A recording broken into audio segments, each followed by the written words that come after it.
Hey guys, Toyhouze here with another video for you all. In my profession guide video, I gave a summary of each profession and listed off which classes it would make sense to pick up each profession. But in that video, some people wanted to know what is the best profession to pick for your class in both PvP and PvE.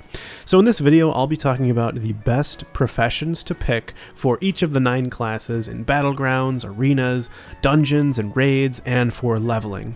And you know, that's one thing that is really exciting about TBC, how good the professions are. So it's really important to choose the right ones for your class. If you're interested in professions for gold making, that's not going to be included, so you can also check out my gold making guide video linked above.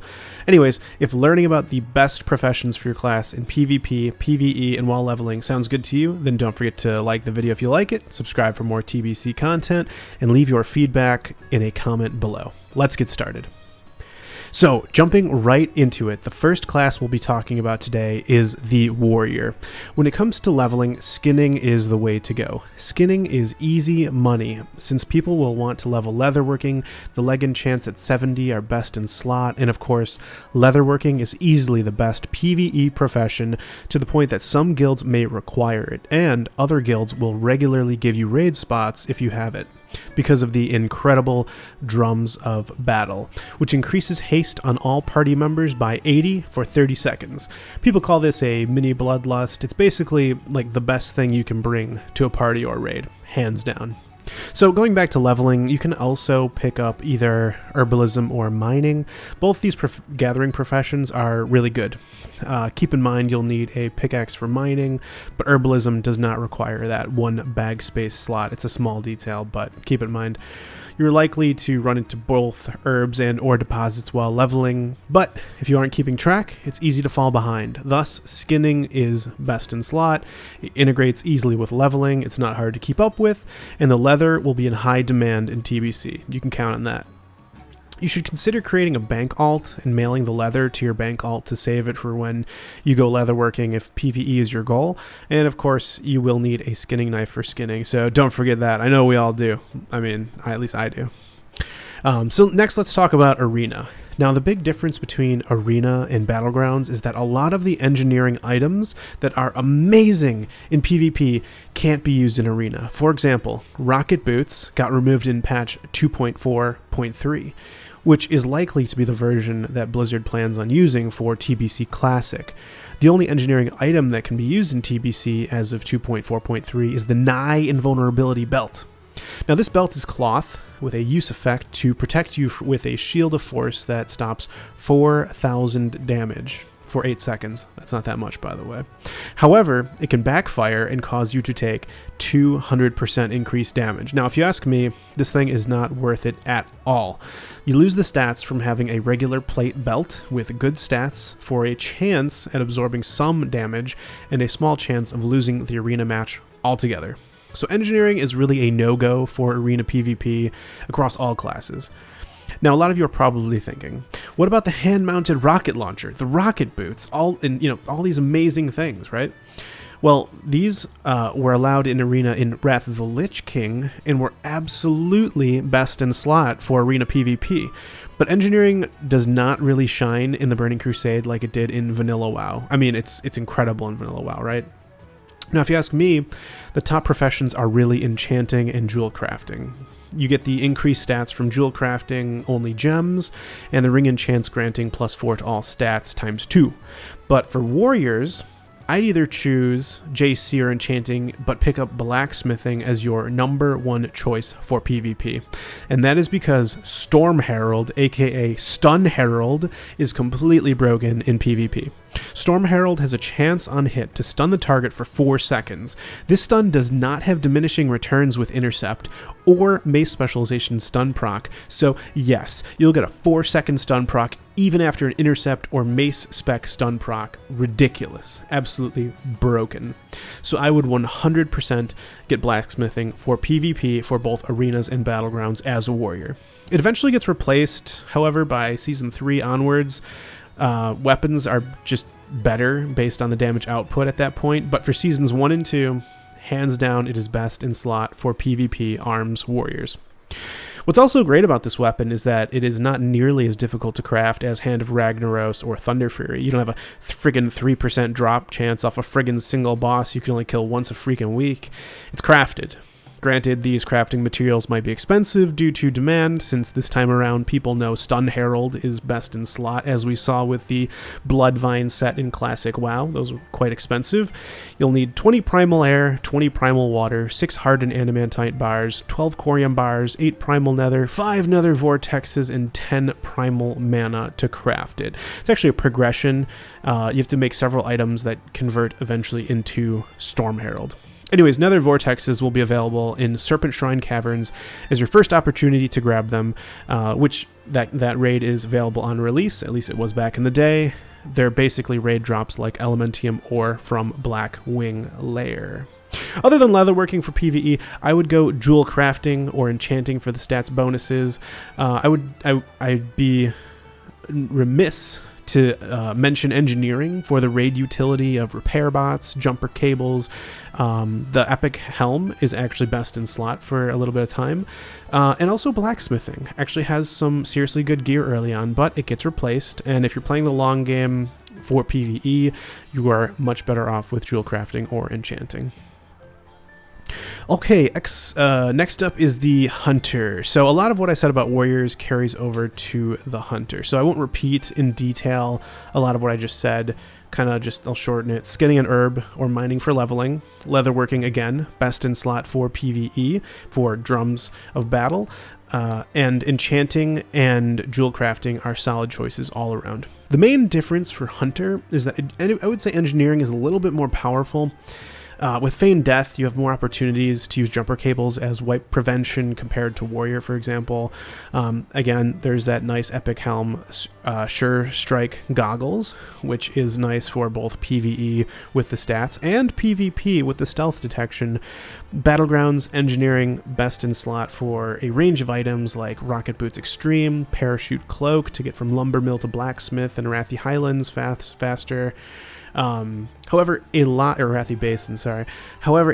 the classic engineering items really aren't going to work anymore. For example, the spell reflectors that are amazing in Classic will work about 10% of the time against a level 70 target. So engineering really isn't nearly as obviously the best choice in TBC for PvP as it was in Classic. Okay. So, for rogues, we have a lot of similarities. In fact, for all classes when it comes to leveling, I'll just get this out of the way, get skinning and another gathering profession. It's okay if the other one falls behind, but skinning, you should make sure that you're keeping up with that. There's really no reason to fall behind for that. And if you want to PvE, for all classes, you really cannot go wrong with leatherworking for the drums of battle. For rogues, where it gets a little different from the other classes is that engineering provides that helm for stealth detection. Now, this will really help, especially if you're human with perception, to spot an enemy stealthy before they spot you, and you can get the opening move. And if you've ever played a rogue, you know this is pretty important who gets that opening move, right? The helm is really best in slot in PvE for a while as well. However, you could just go enchanting and jewel crafting right off the bat, since at some point those two will be the best for you at some point. So you can just do it right off the bat. I should also note that there are some bind on pickup, aka leatherworking only gear that is really good for rogues. So that is an added bonus with leatherworking as a rogue. But all classes should get leatherworking for PvE regardless of class. And I guess I should also mention that blacksmithing is not necessarily a terrible choice for rogue. There are some bind on pickup items for rogue that are best in slot only through blacksmithing as well. But again, they eventually get replaced. So not necessarily the best profession if you are min-maxing. Okay. Next up is the Shaman. So the Shaman is very similar to other classes. If you're min-maxing, leatherworking for PvE, JC and enchanting for arena. And if you want added utility in battlegrounds, engineering is best. All so far the same. Nothing crazy out of the ordinary here. I will mention, I didn't put it here, but blacksmithing is an option for enhanced shamans because of Dragon Maw or the Planner Edge, bind on pick up weapons. They're best in slot for enhanced shamans. So in that niche scenario, definitely go blacksmithing for all intents and purposes. So if you're enhanced, that means both PvP and PvE. All right, the Mighty Warlock is next. We're probably going to have a lot of these in the Burning Crusade. This is where things actually start to get interesting. So in my opinion, tailoring is actually better than leatherworking for PvE because of the number of items that are best in slot. You've got the Frozen Shadow Weave set for starters, and then the Sunfire Robe is best in slot until the Muru Robe, Fell Conqueror's Raiments. There's the added bonus of being able to make Runic Spell Thread, although you don't need to be a tailor to have that available to you. Other than tailoring, though, the rest is true for the other classes, is also true for the Warlocks. Level skinning and mining or herbalism while leveling, JC enchanting for arena, engineering if you want edge in the battlegrounds, and open world PvP. Pretty much the same across the board for that stuff. Okay, so next up is the Paladin. So Paladin, I'm just going to go out and say it, it's exactly the same as the Warrior. You'll want blacksmithing if you want to be a Retribution Paladin in PvP. For Storm Herald, aka Stun Herald, it's especially good for Ret Paladins because Seal of Command Judgment will always crit against a stunned opponent. It's easily best in slot for Retribution Paladins. There's really nothing that can compare. Blacksmithing, like I said with the Warrior, can also be very helpful for PvE in the early stages of the game. There are a lot of good items for Paladins and Warriors that are craftable, but all these pieces of gear, again, will be replaced later on, so it's not necessarily always worth it to take blacksmithing over other professions just for those items. So I didn't put it down for PvE. For PvE, you'll want to get leatherworking for Drums of War for your group, and engineering is the best for open world PvP and battlegrounds. So for battlegrounds and open world PvP, go blacksmithing and engineering, and you are totally maxing out there for that. I hope you have a lot of gold for that. It's going to be expensive, LOL. Jewel crafting and enchanting are definitely extra bonuses if you want to min-max PvP. So I think on my Ret Pally I went blacksmith, jewel crafting, and that was pretty min-max back in the day for my Ret Pally. Okay, priests. So priests are exactly the same as warlocks. So as you guys can see, there's kind of these definitive, like, kind of best in slot professions. You know, you'll want tailoring, number one for PvE. The primal mooncloth gear you can craft if you're going holy, or if you're not going holy and you're going shadow, you'll want frozen shadow weave. And there's going to be a lot of shadow priests in the Burning Crusade. You should check out my class guide. It'll basically explain why that is the case.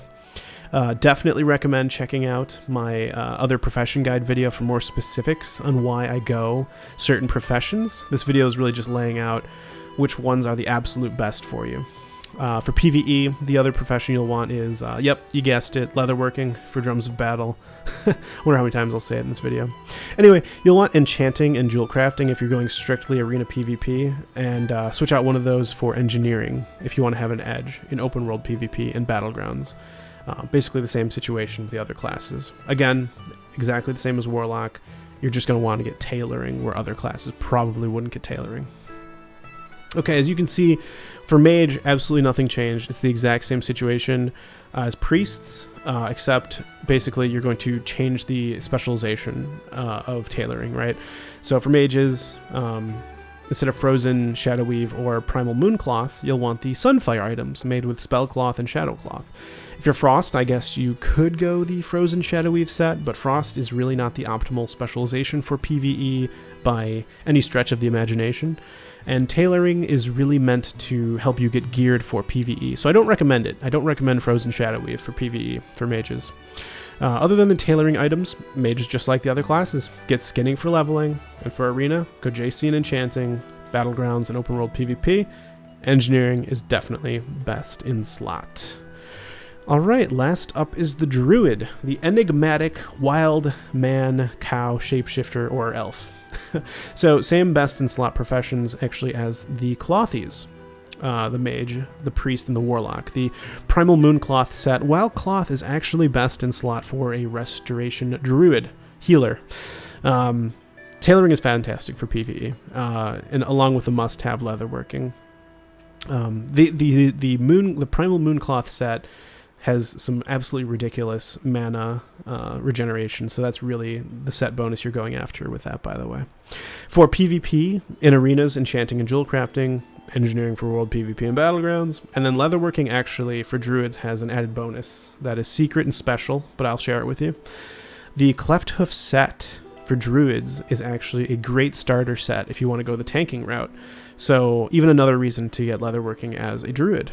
And if you aren't going a resto druid, you can then replace tailoring with enchanting for the +8 to all stats, +4 on both rings, or jewel crafting for the better gems for PvE. So keep that in mind. If you're going resto, definitely get tailoring. If you're not going resto, feel free to get a different profession. So depending on your specialization, guys, your professions will change. Keep that in mind throughout this video.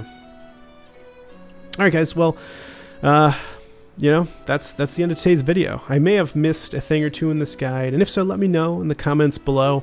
You know, something that's really exciting about TBC is just how much better the professions are compared to Classic WoW. I mean, it really is important to choose the right ones for your class. So I hope this guide has helped you make your decision, and if it did, I'd appreciate if you liked the video, subscribe to the channel so you don't miss the next video, and I will see you in the next one. Take care, guys. You're awesome.